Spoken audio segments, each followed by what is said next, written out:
तो ये आप देख सकते हैं कि इसका कलर जो है कितना खूबसूरत सा होने लग चुका है।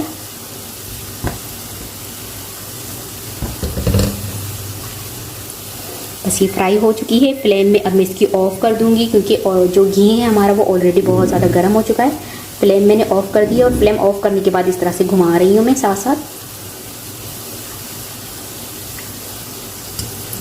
तो बस जो फ्राई होते हुए जा रहे हैं, जिसका कलर थोड़ा सा डार्क हो चुका है, उसको मैं निकाल के शीरे के अंदर डालती जाऊँगी। शीरा जो है वो ऑलरेडी गर्म है, अब इसमें मैं डालती जाऊँगी।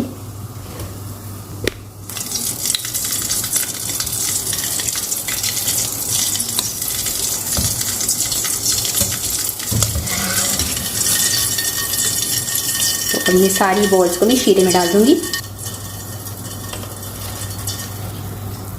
बस अब इसे मैं कवर कर दूँगी और इसे तो ऐसे ही रख दूँगी 1 घंटे के लिए। बस ये गुलाब जामुन अब मैं इसमें रखती जाऊँगी बाउल के अंदर। ये इतने बड़े बड़े बन चुके हैं, फूले फूले से, बड़े बड़े से।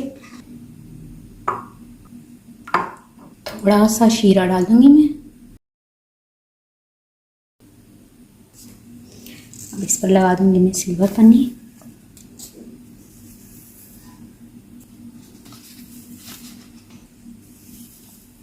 थोड़ा सा लगाने में पन्नी डिस्टर्ब हो रही हूँ मैं। थोड़े से पिस्ते गार्निश कर दूँगी।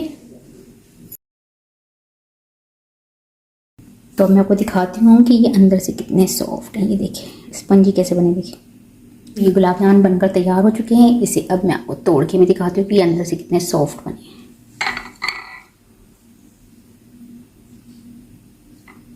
ये देख सकते हैं, ये देखिए। ये मैं आपको क्लोज करके दिखाती हूँ। ये देखिए कितने सॉफ्ट है अंदर से, बिल्कुल भी गुठली नहीं बनी और एक भी गुलाब जामुन टूटा नहीं है। मैं मज़ीद एक और आपको दिखा देती हूँ, मज़ीद एक और दिखा देती हूँ। ये देखें, शीरा थोड़ा सा डाल दूँगी ऊपर से।